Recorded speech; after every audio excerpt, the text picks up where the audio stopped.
DBC নিউজের নিয়মিত আয়োজন সংবাদ সম্প্রসারণে সবাইকে স্বাগত জানাচ্ছি। আমি রেদওয়ান আহমেদ। দিনের বাছাই করা সংবাদ এবং এর পর্যালোচনা নিয়ে সংবাদ সম্প্রসারণে আজ অতিথি হিসেবে অনলাইনে যুক্ত আছেন গ্লোবাল টেলিভিশনের প্রধান বার্তা সম্পাদক ফেরদৌস মামুন এবং আরও যুক্ত হবেন দৈনিক সমকালের সহকারী সম্পাদক সাইফুর রহমান তপন। শুরুতেই ফেরদৌস মামুন, আপনাকে স্বাগত জানাচ্ছি এবং আমরা দিনের বাছাইকৃত সংবাদ নিয়ে আলোচনা করে থাকি।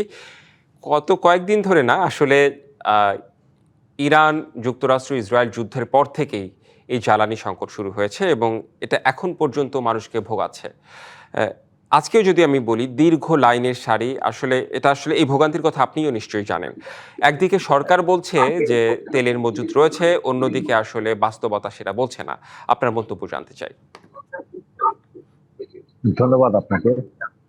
আমরা জানি যে গত 28 ফেব্রুয়ারি ইরানের উপরে যুক্তরাষ্ট্রের ইসরায়েল হামলা চালানোর মাধ্যমে এই যুদ্ধটা শুরু হলো। তো যুদ্ধের অলরেডি 50 দিনের কাছাকাছি পার হয়েছে বা 50 দিনের মতো হবে। এই 50 দিনের মধ্যে আমরা দেখেছি যে এই যুদ্ধ শুরুর পরপরই আসলে ইরানের যে মূল যে দুটা অস্ত্র, একটা মিসাইল আর একটা, সবাই জানতো নিশ্চিত যে এই ধরনের একটা যুদ্ধের সূচনা হলে পরে ইরান প্রথমেই এই হরমুজ প্রণালী বন্ধ করে দেওয়ার চেষ্টা করবে।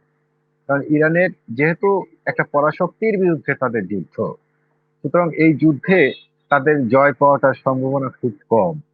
তাই তারা এই অর্থনৈতিক এই জ্বালানি খাতে যদি তারা আঘাতটা করতে পারে, তাহলে জানে যে তাহলে যুক্তরাষ্ট্রকে তারা কাবু করতে অনেকটাই তাদের জন্য সহজ হবে। তো ঘটনাটা তাই ঘটেছে যে তারা হরমুজ প্রণালী বন্ধ করে দিচ্ছে, আর হরমুজ প্রণালী বন্ধ হওয়ার সাথে সাথে বিশ্ববাজারে তেলের দাম বাড়া শুরু করল। কারণ কেউ জানে না যে এই যুদ্ধ কবে শেষ হবে।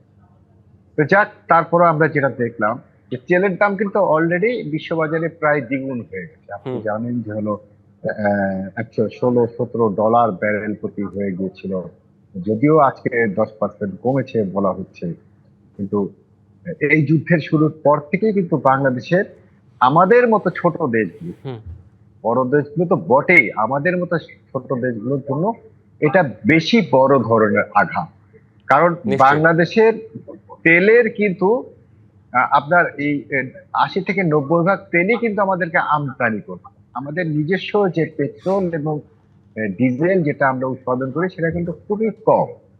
তো যদিও এই তেলের আমদানির অন্তত শুধুমাত্র 20% আমরা এই মধ্যপ্রাচ্য থেকে আনি, কিন্তু এই তেল না আসার কারণে আমরা যে সমস্ত দেশ থেকে রিফাইন্ড তেলগুলো আনি, যেমন ইন্দোনেশিয়া, মালয়েশিয়া, থাইল্যান্ড, ভারত, এই সমস্ত দেশের থেকে যেতে, তারা যেহেতু সংকটে পড়ে গেছে তেল রপ্তানির ক্ষেত্রে, সুতরাং আমরাও কিন্তু আমদানিটা আর করতে পারছি।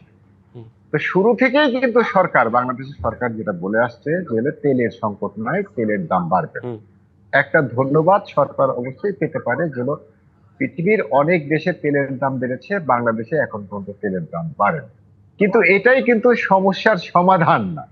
মূল সমস্যাটা যে জায়গাটা হয়েছে, যেটা সরকার বলছে যে তেল পর্যাপ্ত আছে, কিন্তু আমরা দেখছি যে তেল পর্যাপ্ত নয়। আমরা কিভাবে দেখছি? আমরা এটা উপলব্ধি করছি যে আমরা শহর অঞ্চলে যদি দেখি যে আমরা প্রত্যেক দিন রাস্তায় এই তেলের পাম্পের সামনে 1 কিলোমিটার, 2 কিলোমিটার, 3 কিলোমিটার গাড়ির লাইন। এক্স্যাক্টলি এই প্রশ্নটাই আমার ছিল। লাইন না, হ্যাঁ, শুধু গাড়ির লাইন না, এই গাড়ির লাইনের কারণে বিভিন্ন রাস্তায় রাস্তায় যানজট হচ্ছে, মানুষের ভিতরে ভোগান্তি আরো বেশি বাড়িয়ে তুলছে। তো প্রশ্নটা হচ্ছে যে সরকার বলছে তেলের পর্যাপ্ত মজুদ আছে, কিন্তু আমরা যখন মাঠে ঘাটে নামছি তখন দেখছি যে জ্বালানির অভাবে যানবাহন নাকি চলতে পারছে না। আমরা কিন্তু এটাও ফিল করছি, আপনি আজকে নিশ্চয়ই শুনেছেন যে বিরোধী দলের নেতা জামাতের আমি, উনি বলেছেন, উনি দাবি করেছেন যে ঢাকার বাইরে বিভিন্ন অঞ্চলে বিদ্যুৎ সংকট, এবং বিদ্যুৎ সংকট কতটা ভয়াবহ এটা বোঝাতে যে উনি বলেছেন যে সর্বনিম্ন 6 ঘন্টা বিদ্যুৎ থাকছে না, সর্বোচ্চ 10-12 ঘন্টা বিদ্যুৎ থাকছে না। এর ইফেক্ট যে পড়ছে আমাদের কৃষির উপরে। তো আজকেও দেখেন, আজকেও আমাদের জ্বালানি প্রতিমন্ত্রী সাহেব অমিত সাহেব বললেন যে আমাদের কাছে যে তেলের মজুদ আছে তা দিয়ে আমরা 2 মাস চলবে।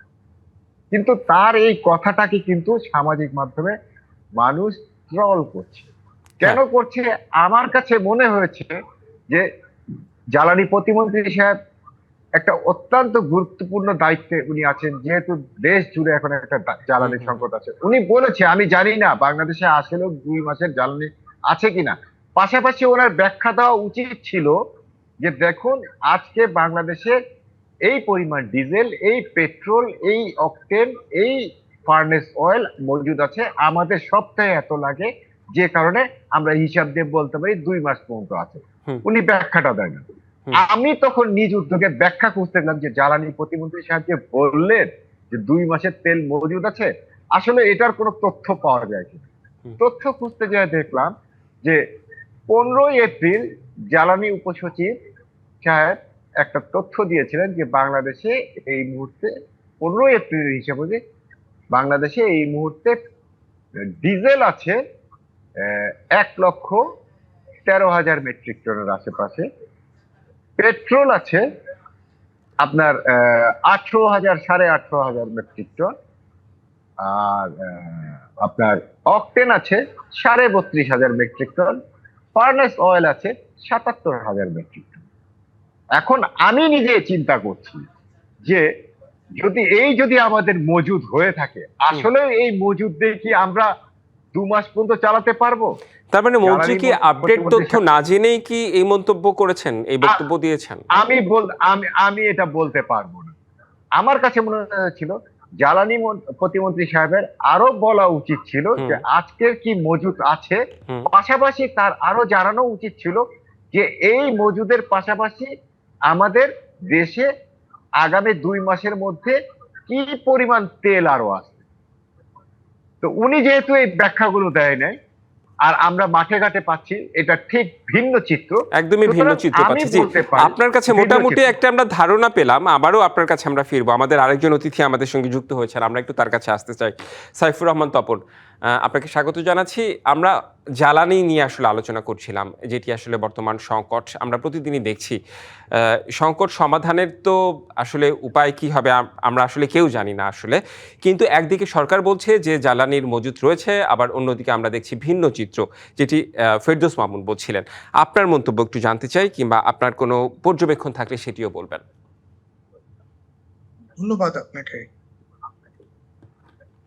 যেটা ফেরদৌস মামুন ভাই যেটা বলছিলেন, আমি যতটুকু শুনলাম ওনার কথা, মানে সমস্যাটা হলো আমাদের এই জ্বালানি সংকট যারা ম্যানেজ করছেন, যারা ম্যানেজমেন্টের দায়িত্বে আছেন, সমস্যাটা আসলে তাদের মধ্যে। বিশ্বব্যাপী জ্বালানি সংকট আছে, সেই হিসেবে আমাদের মতো একটা উন্নয়নশীল দেশের সংকটটা আরো বেশি হওয়ার কথা, এটা নিয়েও কোনো সন্দেহ নেই।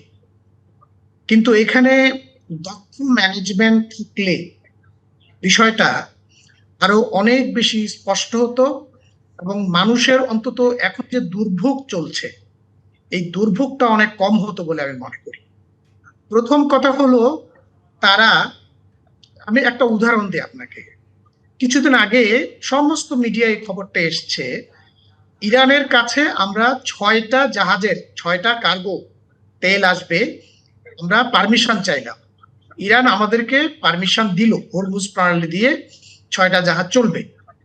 কিন্তু দেখা গেল 5টা জাহাজের যে চালান, সে চালান কিন্তু বাতিল হয়েছে। অর্থাৎ যারা এক্সপোর্ট করবে তারা তাদের এক্সপোর্ট অর্ডার বাতিল করেছে তারা। তাহলে এটা কি আমাদের সরকার জানে না? ইরানের সাথে যখন ডিল করতে গেল তখন কি তাদের এটা জানা ছিল না? ফলে একটি কার্গো মাত্র ওদিক দিয়ে আসতে পেরেছে। এখানে সমস্যাটা কোথায়? সমস্যাটা আমি মনে করি যে যারা ম্যানেজমেন্টে আছেন তারা যথেষ্ট পরিমাণ যথেষ্ট পরিমাণ সেন্সিটিভ না। মানে মানুষের যে প্রয়োজন, মানুষের যে দুঃখ, মানুষের যে দুর্দশা, এটার প্রতি যে একটা মানে সচেতন থাকা কিংবা সহানুভূতি থাকা এবং পরিস্থিতি বুঝে যে বিষয়গুলো হ্যান্ডেল করা, আমার কাছে মনে হয় না। আজকেও দেখলাম আমাদের যে জ্বালানি প্রতিমন্ত্রী, উনি বলছেন যে ইতিহাসে নাকি সর্বোচ্চ মজুদ আছে, অথচ আমাদের সমকাল অফিসের সামনে যে লাইন পড়ে এবং যেভাবে ট্রাক, কার এবং মোটরসাইকেল মিলে হাত রাস্তা বন্ধ হয়ে যায় এবং আমাদের অফিসের গলিও বন্ধ হয়ে যায়, ফলে ক্রস করলে আর আসা যায় না, আসতে হয় আমাদের অফিসে। হ্যাঁ, মানে পুরো দেশ জুড়েই কিন্তু একই অবস্থা আমরা লক্ষ্য হ্যাঁ, করছি আর কি। সেটাই বলছি। হুম।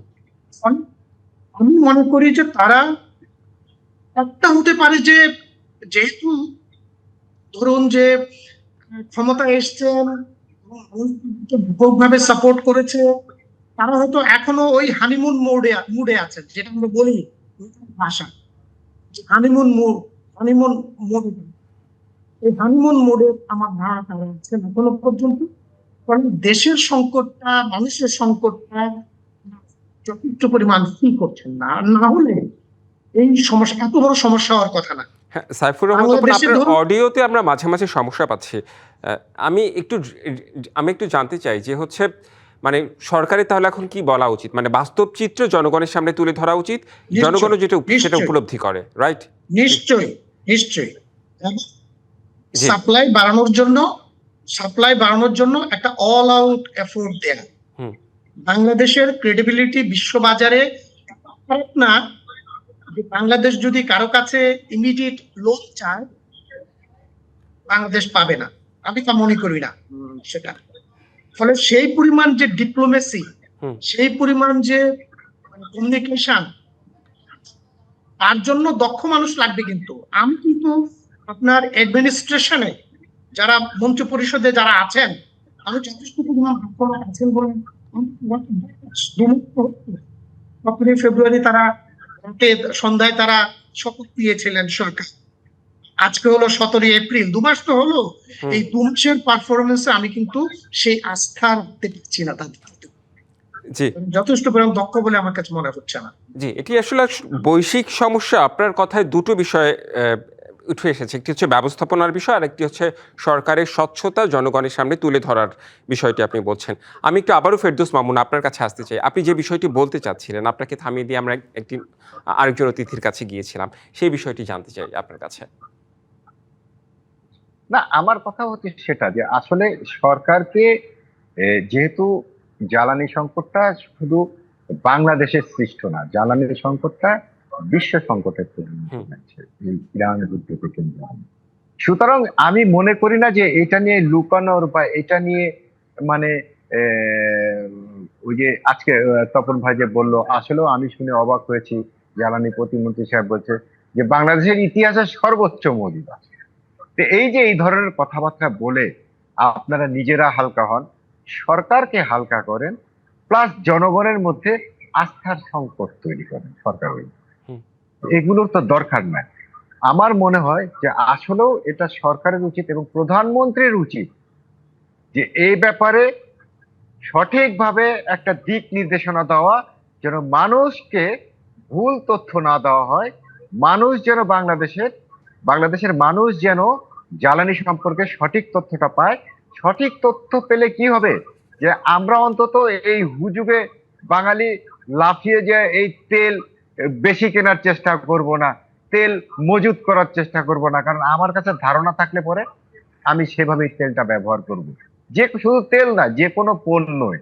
আর যদি এটা এই ধারণা, এই স্বচ্ছতাটা যদি না দেয়, তাহলে কিন্তু এই সংকটটা আরো তীব্র হবে এবং এটাকে কেন্দ্র করেই সরকারকে বিভিন্ন অপশক্তিগুলো বেকায়দায় ফেলার চেষ্টা করবে জি বলে আমি নিশ্চয়ই। মনে করি। আপনারা আসলে স্বচ্ছতার কথা বলছেন, জনগণের সামনে জবাবদিহিতা এবং স্বচ্ছতার যে বিষয়টি থাকে সেই বিষয়গুলোই আপনাদের কাছ থেকে আসলে পেলাম, আপনাদের বক্তব্যে পেলাম। আমাদের কি বিরতিতে যেতে হবে, বিরতির পর আরো দু একটি বিষয় রয়েছে, আমরা সেই দু একটি বিষয় নিয়ে আলোচনা করতে চাই।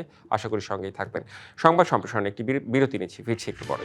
বিরতির পর আবারও স্বাগত সংবাদ সম্প্রসারণের সঙ্গে যুক্ত রয়েছেন গ্লোবাল টেলিভিশনের প্রধান বার্তা সম্পাদক ফেরদৌস মামুন এবং দৈনিক সমকালের সহকারী সম্পাদক সাইফুর রহমান তপন। দুজনকেই স্বাগত জানাচ্ছি সংবাদ সম্প্রসারণে।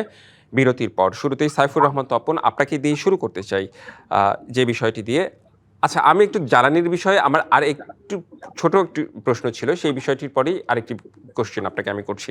সেটি হচ্ছে যে অসাধু ব্যবসায়ী কিংবা যারা অসাধু চক্র রয়েছে, তাদেরও তো প্রভাব রয়েছে এই ক্রাইসিস তৈরির জন্য। না, এখন পর্যন্ত আপনি খুব বড় ধরনের কোনো রিপোর্ট কিন্তু,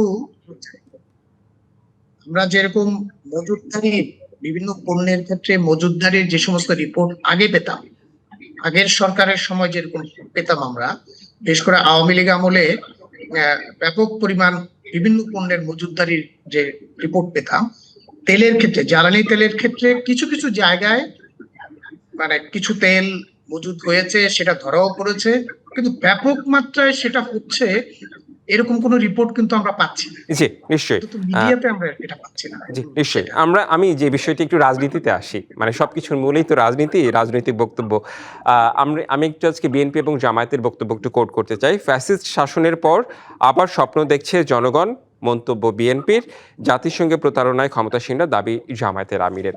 এই যে আমরা বেশ কিছুদিন ধরেই দেখছি যে পারস্পরিক বক্তব্য এবং জুলাই সনদ বাস্তবায়ন নিয়ে দুই দলের মধ্যে, যদিও বিএনপি বলছে অক্ষরে অক্ষরে সেটি বাস্তবায়ন করা হবে, কিন্তু জামায়াত সেটি মানছে না, জামায়াত বলছে এটি হবে না। মন্তব্য জানতে চাই। এখানে বিষয়টা হলো যে মানে জুলাই সনদের তো দুটো ভার্সন আছে। হুম মানে জুলাই সনদ যেটা স্বাক্ষরিত হয়েছিল সংসদ ভবনের সামনে, বিএনপি যেটাতে স্বাক্ষর করেছে, তার সাথে কিন্তু প্রফেসর ইউনূসের কাছে যেটা জমা দেওয়া হয়েছে, যার ভিত্তিতে প্রজ্ঞাপন জারি হয়েছিল, ওটার কিন্তু মিলে না। যেমন ওখানে আপত্তির জায়গাগুলো মুছে দেওয়া হয়েছে, গণভোটে যে আপত্তি রাখা হয় নাই, হুম। বিএনপির এই যে আপত্তি, সেটা মানে নোট অফ ডিসেন্ট দ্বিতীয়, যেসব ছিল সেসব মুছে দেওয়া হয়েছে। সেগুলোকে কনসিডার করা হয়নি। আচ্ছা। এবং ওরা কিন্তু বলছেও, হুম জামাতের বক্তব্য শুনবে, এনসিপির বক্তব্য শুনবে, যে এই সমস্ত কার্যকর নয়, তারা এই বক্তব্য দিচ্ছে। অরিজিনাল যে মিটিং, জাতীয় ঐক্যমত্য কমিশনে যে অরিজিনাল মিটিং গুলো কিন্তু আমি তো রিপোর্ট হয়েছে, রিপোর্ট করা হয়েছে, আমরা শুনেছি যে প্রথমত বলা হয়েছিল যতটুকু ঐক্যমত্য হবে ততটুকু সংস্কার হবে। বলা হয়েছিল যে সবাই মিলে যেটা সাইন করবে সেটাই কার্যকর হবে। কিন্তু পরবর্তীতে গভর্নমেন্ট এবং জামাত সহ এনসিপি সহ এই পোর্শনের যে দলগুলো আছে, তারা এটার মধ্যে থাকেনি। তারা এক ধরনের অপকৌশলের আশ্রয় নিয়েছিল। ফলে জুলাই সনদ বলতে কিন্তু একক কোন সত্যায়ন নাই। ফলে বিএনপি যেটা বলছে সেটা যেমন সঠিক, আবার জামাত যেটা বলছে এটার মধ্যে চালাকি আছে। কারণ জামাত হলো ফাঁদে ফেলে এখন বলছে গণভোট হয়ে গেছে, জনগণ